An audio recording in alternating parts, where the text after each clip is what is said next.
안녕하세요. 정원 안식일입니다.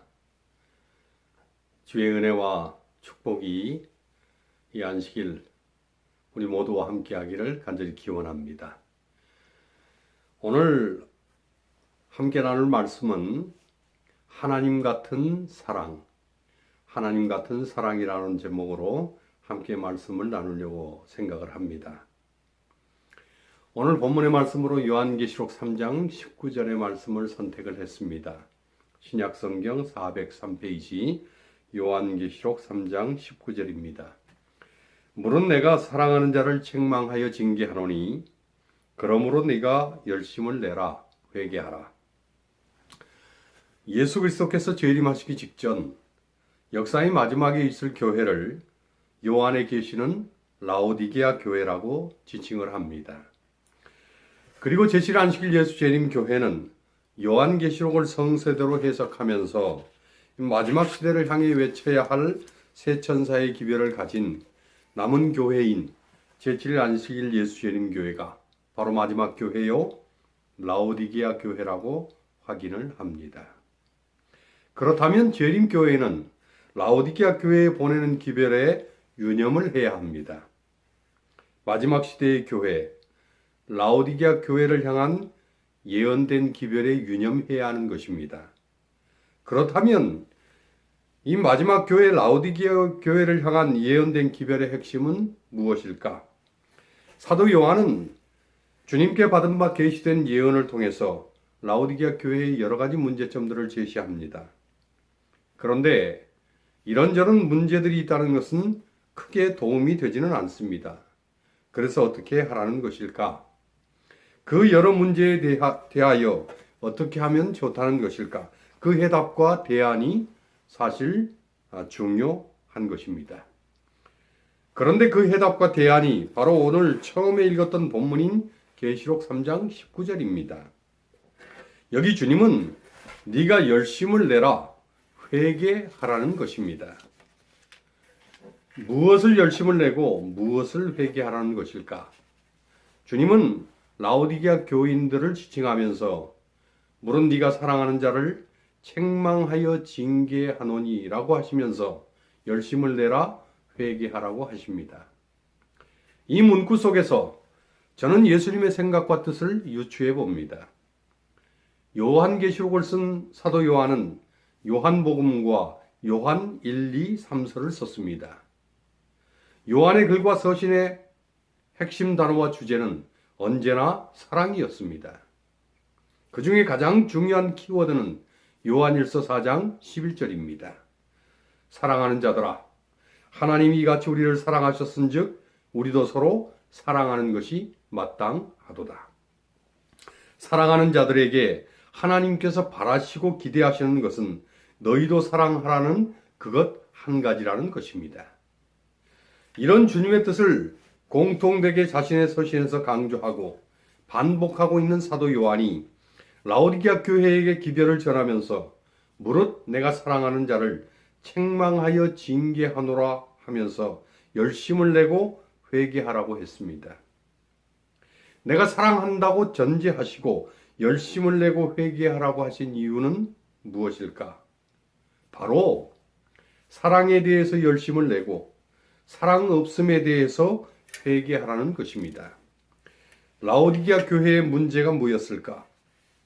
뜨거운 사랑이 없는 것입니다. 뜨뜻 미지근해서 차지도 덥지도 않다는 것입니다. 그렇다면 제7일 안식일 예수 재림 교회의 문제는 뭘까? 마지막 시대의 마지막 교회를 자처하는 재림 교회의 문제가 뭘까요? 대답할 필요도 없습니다. 뭐가 없다는 것입니까? 사랑이 없다는 것입니다. 뭐가 없다고요? 사랑이 없다는 것입니다. 예수님께서 마지막 때의 징조를 말씀하시면서 마태복음 24장 12절과 13절에 이런 말씀을 하십니다. 불법이 성함으로 많은 사람의 사랑이 식어지리라. 그러나 끝까지 견디는 자는 구원을 얻으리라.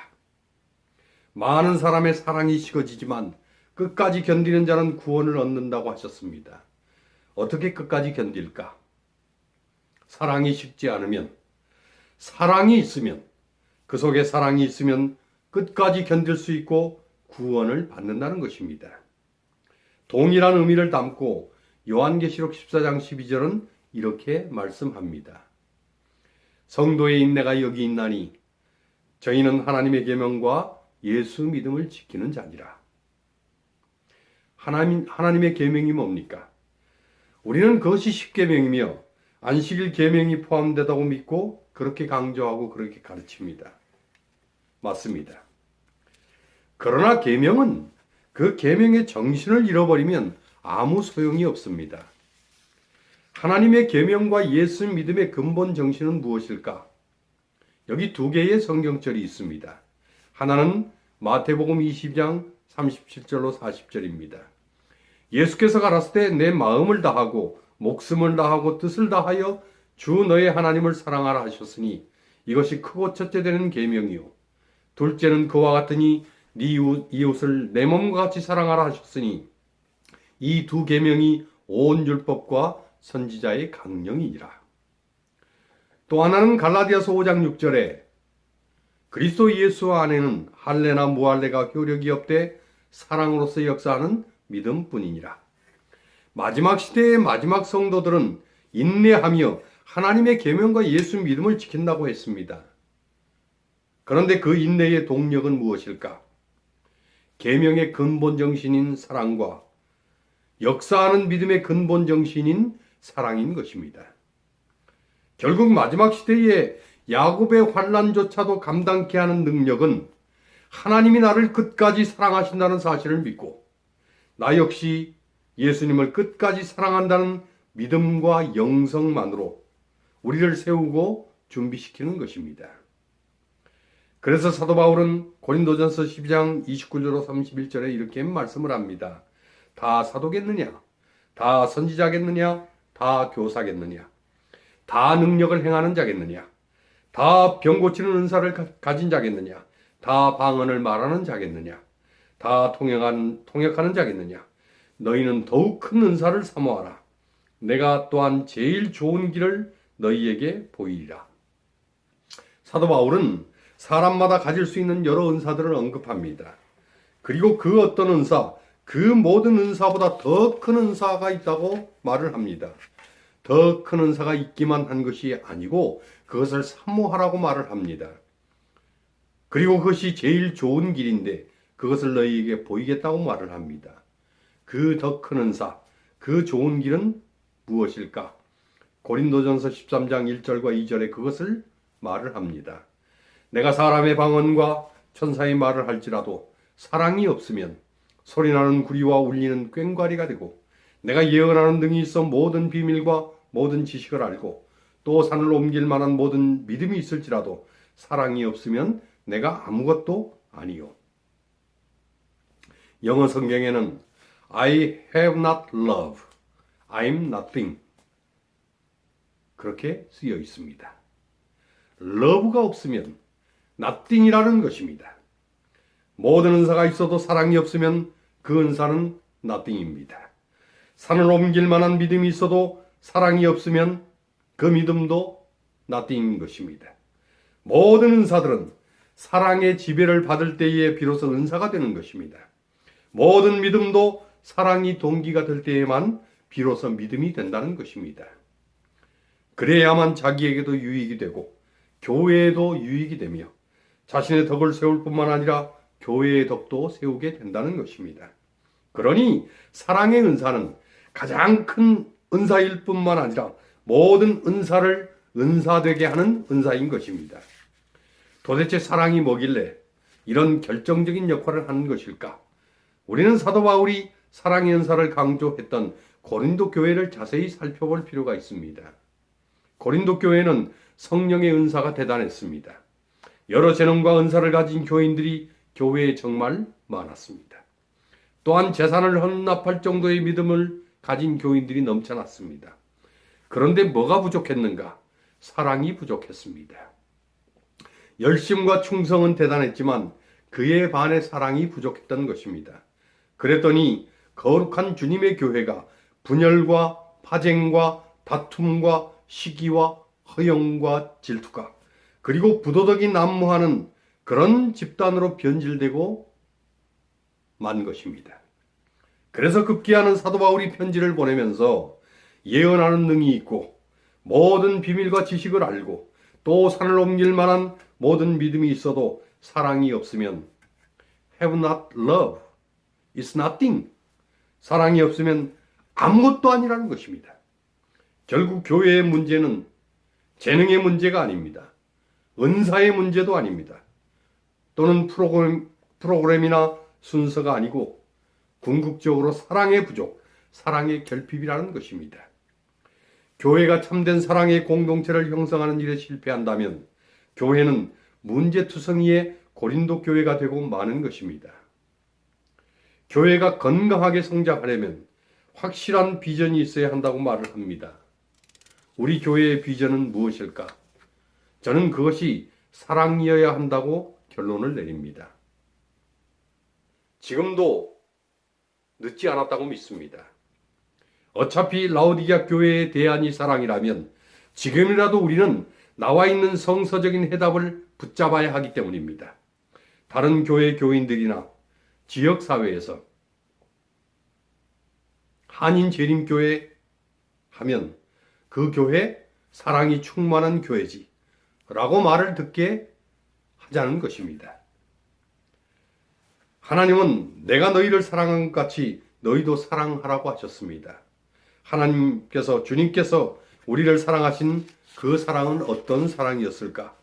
성경은 이것을 아가페라고 말을 합니다. 아가페 사랑은 하나님 같은 사랑, 신적인 사랑, 신성애를 말을 합니다. 이 아가페 사랑, 하나님의 사랑이 예수 그리스도를 통해서 인간에게 주어진 것입니다. 사도 요한은 요한복음 3장 16절에서 하나님이 세상을 이처럼 사랑하사 독생자를 주셨다고 말을 합니다. 하나님의 사랑인 아가페가 하나님을 떠나 배역하고 배도한 죄인된 인간들을 구원하기 위해서 하나님의 독생자를 이 땅에 보내게 했고 그 아들 예수 그리스도를 십자가에 못 박혀 죽게 한 것입니다. 예수님은 이와 동일한 하나님의 사랑, 신성의 아가페의 사랑으로 세상에 있는 자기 사람을 사랑하시되 끝까지 사랑하시니라고 요한복음 13장 1절에 말씀을 합니다. 요한복음 15장 13절에는 사람이 친구를 위하여 자기 목숨을 버리면 이에서 더 큰 사랑이 없나니라고 했습니다. 아가페 사랑은 그 한계를 넘어서 약하고 병들고 죄인된 자들을 선택하게 했다는 것입니다. 아가페 사랑은 그 한계를 넘어서 원수도 사랑하고 그 원수가 오른뺨을 때리면 왼편도 돌려대고 겉옷을 달라면 속옷까지 주고 오리를 가자 하면 기꺼이 심리까지 가주는 그런 사랑으로 반응하고 도리어 원수와 적까지 끌어안는다는 것입니다. 그래서 예수님은 십자가 위에서 자신을 못 박는 자들을 향해 저들을 용서해달라고 기도하시고 스데반 집사도 돌에 맞아 순교하면서도 돌을 던지는 자들을 향해서 저들을 용서해달라고 기도하는 것입니다.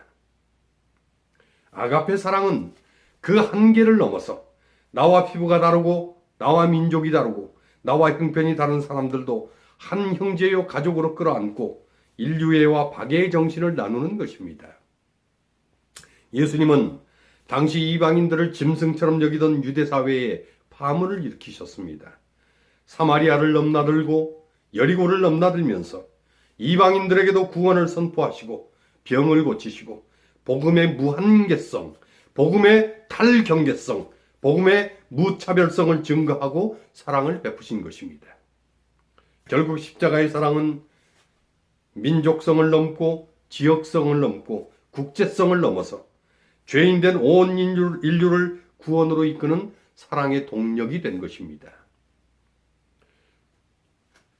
한 어린 소년이 애완동물을 파는 가게의 진열장 앞에 와서 여러 날을 마치 출근하듯이 서서 동물들을 바라보고 있었습니다.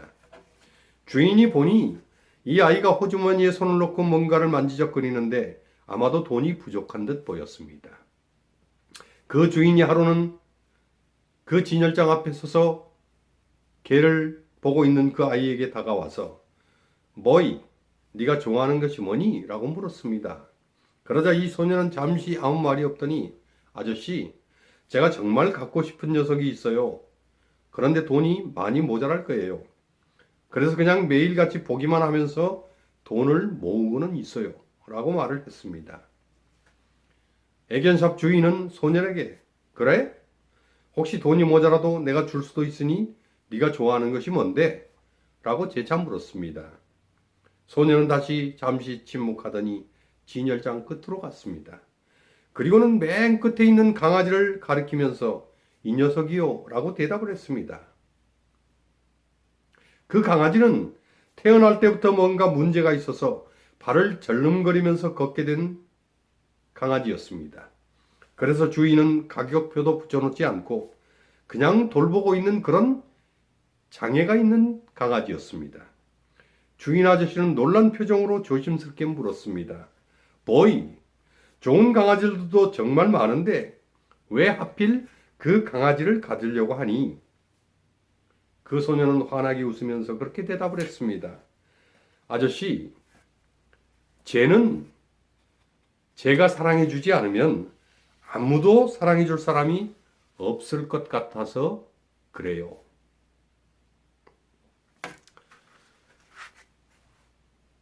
저는 요즘 우주의 광대함과 신비함에 대해서 만들어 놓은 동영상을 보면서 얼마나 가슴 설레는 상상들을 하는지 모릅니다. 주님 오시면 구름을 타고 저 광대한 우주를 가로질러서 삼층천 셋째 하늘이 있는 하나님의 보좌를 향해 갈 것을 상상하면 가슴이 두근두근합니다. 그런데 많은 천문학자들이 정말 셀 수도 없는 별들과 유성들이 온 우주의 산재에 있는데 그 중에는 이 지구와 같은 환경을 가지고 생존하고 있을 생명체가 수없이 많을 것이라고 추정을 합니다. 그런 별을 찾기 위해서 온갖 노력을 다 합니다. 그런데 욥기서에 보면 하늘 보좌에서 회의가 있는데 여러 곳에서 하나님의 아들들이 대표자로서 참여했었다고 욥기서 1장 6절에 기록을 합니다. 그 수많은 생명체들이 사는 지구와 같은 유성 중에 사단의 유혹에 넘어가서 하나님을 떠나고 죄인이 되어버린 유성은 그런데 오직 지구밖에 없습니다. 하나님은 그냥 이 지구 자체를 없애버릴 수도 있으십니다. 이 온 우주 안에 오점을 남긴 이 티끌만도 못한 지구를 그렇게 끌어안고 고심하실 이유가 없습니다. 이 광대한 우주 안에서 지구는 정말 점 끝에 티끌 끝에 먼지만도 못한 그런 곳입니다. 그러니 만일 저 같으면 벌레 먹은 부분은 칼로 도려내듯이 그렇게 도려내서 그냥 쉽게 처리하고 말 것입니다. 그런데 하나님은 그렇게 말씀하시는 것입니다. 그래, 내가 사랑해 주지 않으면 아무도 사랑해 줄 것 같지 않아. 그래서 사랑하는 거야. 라고 말씀을 하시는 것입니다. 이것이 바로 아가페의 사랑인 것입니다. 예수님은 여리고 도상에 쓰러져 죽어가는 강도 만난 자를 돌보고 사랑한 선한 사마리아인의 사랑을 누가복음 10장 25절로 37절에 말씀하고 계십니다. 제사장도 레위인도 보고 피하여 지나갔다고 했습니다. 그러나 한 사마리아인은 그를 불쌍히 여겨 주막으로 데리고 가서 돌보아 주었다고 했습니다. 여기 강도 만난 자는 유대인이었고 도와준 자는 사마리아인이었습니다. 이 선한 사마리아인도 유대인들이 사마리아인들을 개, 돼지로 취급한다는 것을 알고 있었을 것입니다. 하지만 이웃 여하를 불문하고 버려진 이웃을 돌보고 사랑받을 자격이 없는 대상까지도 사랑하는 것이 바로 하나님의 사랑이고 예수님의 사랑인 것임을 예수님은 이 선한 사마리아인의 비유를 통해서 말씀을 하시는 것입니다.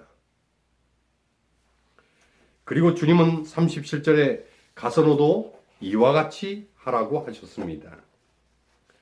인간이 진정으로 주님을 닮고 주님처럼 그렇게 살아가려면 아가페의 사랑의 뿌리를 내려야 합니다. 섬김과 희생과 낮춤과 헌신이 뿌리가 되어야 하는 것입니다. 사랑이 필요합니다. 그 사랑은 하나님 같은 사랑입니다. 그 사랑은 십자가 같은 사랑입니다. 그 사랑은 신적인 사랑입니다. 그 사랑은 신성의 영적인 사랑인 것입니다. 영성의 하늘 같은 사랑, 천성의인 것입니다. 우리의 사랑이 지경을 넘고 한계를 넘고 울타리와 경계를 넘어서 예수 사랑으로 다시 태어나기를 간절히 기원합니다. 십자가 사랑으로 다시 거듭나기를 간절히 기도합니다. 라오디게아 교회는 사랑이 없어서 열심을 내야 하고 회개해야 한다고 했습니다. 답이 나왔으니 우리가 그 답대로 하면 놀라운 역사가 있게 될 것입니다. 사랑하시길 바랍니다. 열심을 내서 사랑해야 할 것입니다. 회개하시기 바랍니다. 사랑 없음에 대해서 회개해야 하는 것입니다. 리치몬드 한인재림교회의 2021년 비전은 주님 같은 사랑, 십자가 같은 사랑으로 예수님을 닮아가는 것이 목표입니다. 그래서 라오디게아 교회가 안고 있는 문제를 해결하고 이 마지막 시대에 땅끝까지 세천사의 기별을 증거하는 그 사명을 완수하고 많은 영혼들을 구원하고 준비시켜서 정말 사랑하시는 주님, 또한 우리가 사랑하는 주님, 그 주님을 함께 배우는 것. 이것이 우리의 목표입니다. 사랑으로 사명을 완수하고 재림의 영광에 우리 모두가 꼭 참여하기를 간절히 바랍니다. 사랑합시다. 사랑해야 합니다. 그리고 끝까지 예수님과 같은 사랑의 정신을 가지고 영혼들을 만나고 영혼들을 구원하고 그리고 기쁨으로 주님의 날을 맞이하는 우리 모두가 되시게 되기를 예수님의 이름으로 간절히 축원합니다.